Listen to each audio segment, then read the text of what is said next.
Every summer Top 100.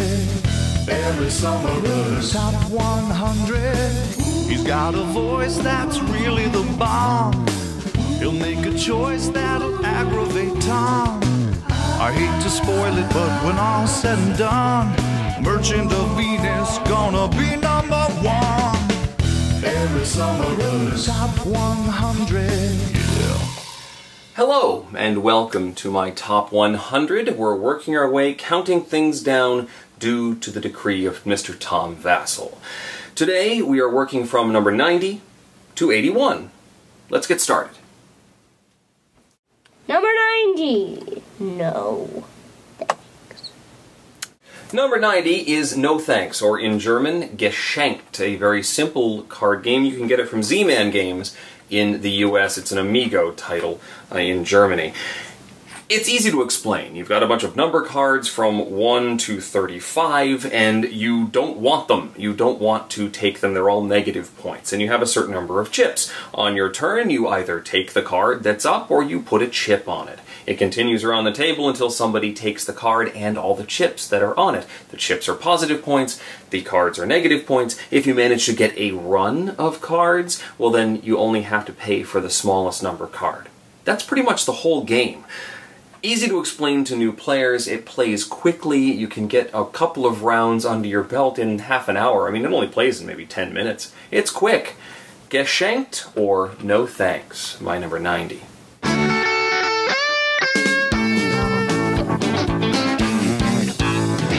Number 89. Seven Dragons. Number 89 is one of my favorite Looney Labs releases. It's called Seven Dragons. It was a retheming of an older release called Aquarius. In fact, you can check out my video review of the game. It has fantasy dragon art from Larry Elmore. In fact, some of these dragons look almost identical to ones that were used in Defenders of the Realm, which is interesting. Anyway, in Seven Dragons, you're trying to connect a path of 7 of your color. Each card is kind of a tile, and you lay them out, and you're trying to connect like colors and create a path of 7 of your dragons in order to win the game. Of course, no one knows who anyone is. You are given secretly what dragon you are fighting for at the beginning of the game.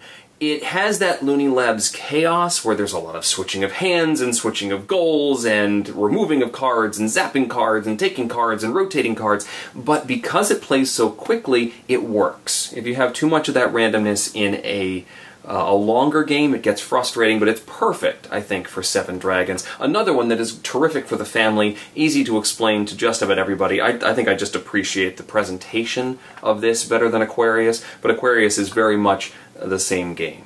Seven Dragons, number 89.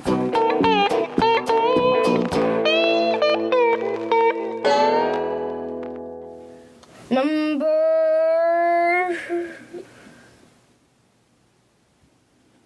88. La Cheetah. Number 88 is right here, and that is La Cheetah. This is a very interesting game. If you enjoy placement on the board to collect resources, you've got your big old map. There you go, let me get it right side up. You've got your big map, and you've got different resource tiles on there, and you are placing civilizations on the map. And then you are getting buildings to expand your civilization. And your civilization has a population as well. Little gray little dudes, and they sit on your cities. Of course, as you start to bump up against other people, you've got neighboring cities that you're competing against. And there's 3 different aspects of your civilization that may be important in any particular round. And you see one of them, but the others are face down. You can spend actions to look and see what's important this round. And what's really important is that if you are trailing in one of these particular aspects, the one that's important for this round, you may lose population to your opponents. They start stealing your guys, and then you aren't doing nearly as well as you used to be. It's a neat game, one that I really haven't played in a while and need to get to the table. La Cheetah. Good game.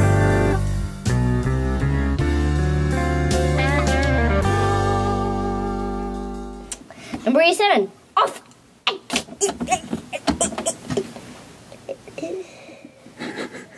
What is that? It's no secret that I adore pick-up and deliver games, and my number 87 is a classic of that genre. It's called Off Oxa. There was an original edition in the 80s somewhere. There has been a more recent edition that should be available out there. It is, however, German only. It's about trucking. You've got a map of Germany, and there's some expansion maps that fans have designed as well, but it's a map of Germany, and you've got your little truck, and you bid on contracts that say, I'm going to take 3 loads of cargo from this city to this city, and it's going to earn me a certain amount of money. And the bids are fixed, so you may bid number 1 may be 3,000 credits, and bid number 2 may be 6,000, and bid number 3 may be 7,500, and you have to bid those amounts so you know exactly what your profit is going to be as you bid for these contracts. And then as you acquire them, you have to complete them. You're trying to be as efficient as possible. It is a die-rolling mechanism, and you're moving around trying to block other people and place construction markers in front of where your opponents think you think your opponents are going to go. I appreciate this pure pick-up and deliver mechanism. It's somewhat difficult to see where you're supposed to go on the map if you're not an expert at German geography, but once you get past that hurdle, Off Oxa is a very entertaining game.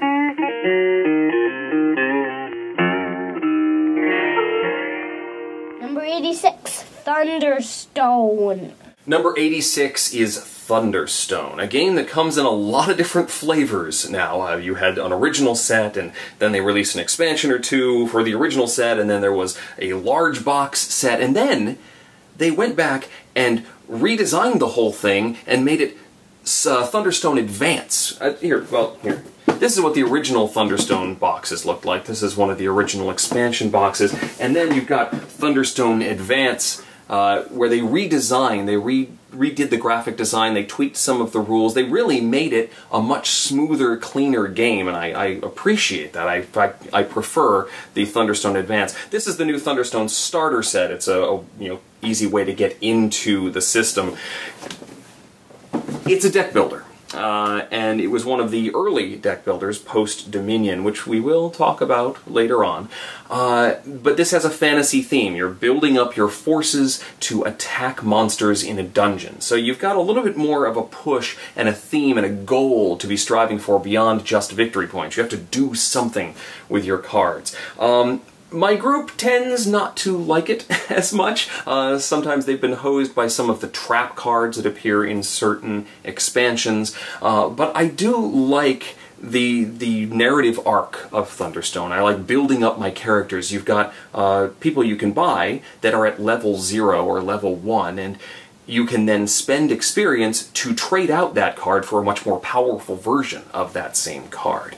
I have not played the epic variant of Thunderstone. Mr. Vassal prefers it that way, but I like the purity of playing by the standard rules. I would go with, if you're looking for an entry point, I would go with this new starter set or pick up the Thunderstone Advance base set. It's well worth a look if you're a fantasy fan and you like deck builders. Thunderstone.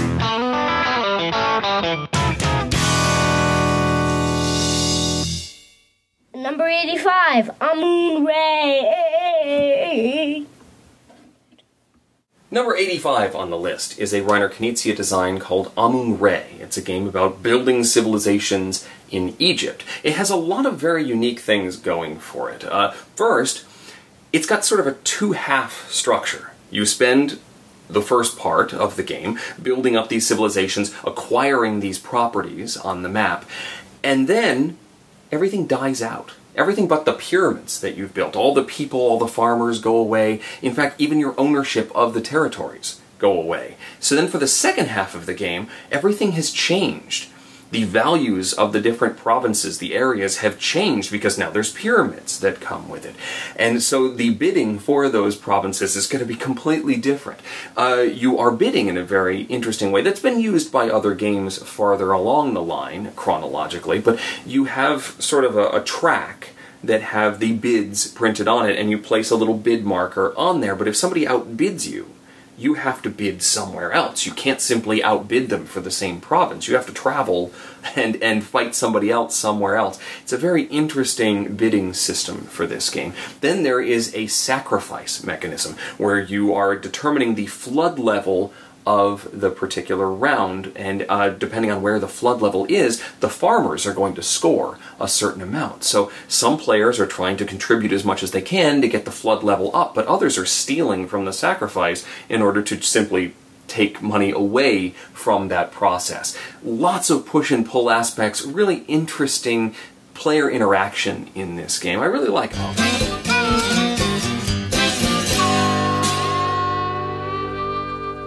Number 84, Empires of the Void! Number 84 is Ryan Laucat's Empires of the Void.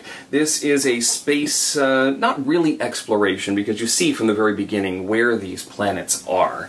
But it's, you are yourself venturing out into the unknown and conquering these planets, but it's not necessarily a military victory. You can do that. Go ahead. You'll get victory points for it, but you won't get the particular technology that a particular planet has. And some of these planets allow you to build ships that no other player is going to have.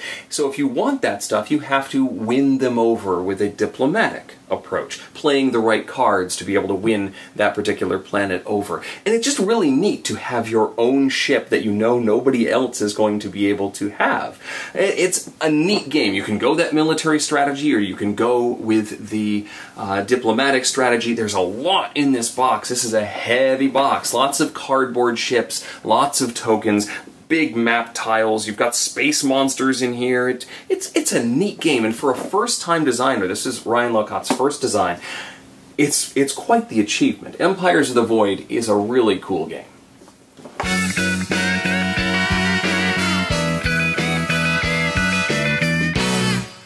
Number 83, Carcassonne. Number 83, Carcassonne. I haven't kept up with all of the expansions of Carcassonne, I have to say. I kind of like my Carc a little more standard. There's a few expansions that are must-haves. The first couple, I think up through Traders and Builders, you definitely want to have, and I got lucky enough that they all came in this nice big yellow box. You can get much larger boxes for Carcassonne. Anyway, it's a classic. It's a tile-laying game. You're placing down a tile, and you put one of your meeples on that tile. It can be on the road, it can be on the field, it can be in a castle, it could be in an abbey, and each expansion also adds other ways you can use your meeples. I love the accessibility of Carcassonne. You can certainly bring it out with the family and they're going to understand what's going on.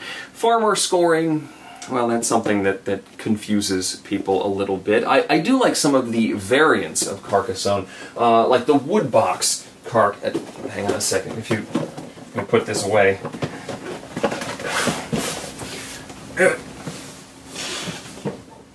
Carcassonne, the city, which comes in this nice wooden box. I really, this may be my favorite variant of the system, where you've got walls that you can build, and you know, it's just kind of cool. Nice chunky tiles, walls, and meeples.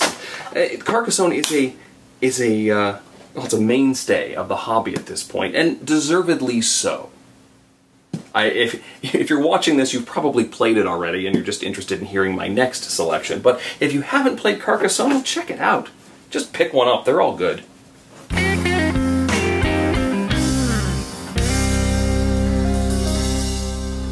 Okay, number 82, Aegizia. My number 82 is another Egyptian-themed game, and it has a really interesting worker placement mechanism. It's called Aegizia. In Aegizia, you've got a river that runs along the board, and you can only travel downstream. You place one of your boats to claim a particular action space, but once you've done that, you have to place downstream of that boat in future placements that turn, unless you find some way to break that rule. And so, do you race ahead to get the really juicy stuff that's way near the bottom of the river, or do you hold back and maybe grab a bunch of little stuff that nobody else wants and hang in the back of the river and pretty much have your choice of the dregs?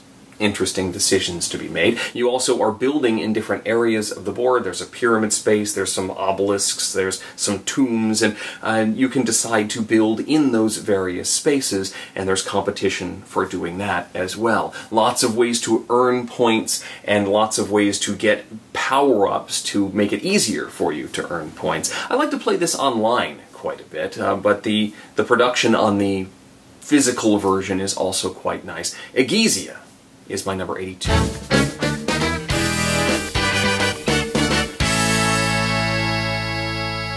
Number 81, Factory Fun. Number 81, Factory Fun. I can't really explain much about the theme of Factory Fun. It's, well, it's a factory, and you're having fun. You're trying to be as efficient as possible, creating red goop and yellow goop and turning the yellow goop into blue goop. And you've got all these different machine tiles, and you the way that you get them is rather interesting. You'll have, if there are 4 players, you'll have 4 tiles face down, and suddenly you flip them up, and you have to grab the one that you want, and you have to make these spatial decisions very quickly as to whether that machine is going to fit into my factory the way I want it to. And often, when you're trying to make this quick decision, you may grab one, realize that the red and the yellow connections are opposite of what you need. And then, once you've decided on this, you have to put this machine into your factory and build pipes to connect it all together. And the more pipe you use, the fewer points you are going to earn for putting that machine in your factory. It's an interesting puzzly game, which is one I appreciate. There's a newer edition, I believe, from Z-Man Games. This is the original Koali edition. But Factory Fun, neat game.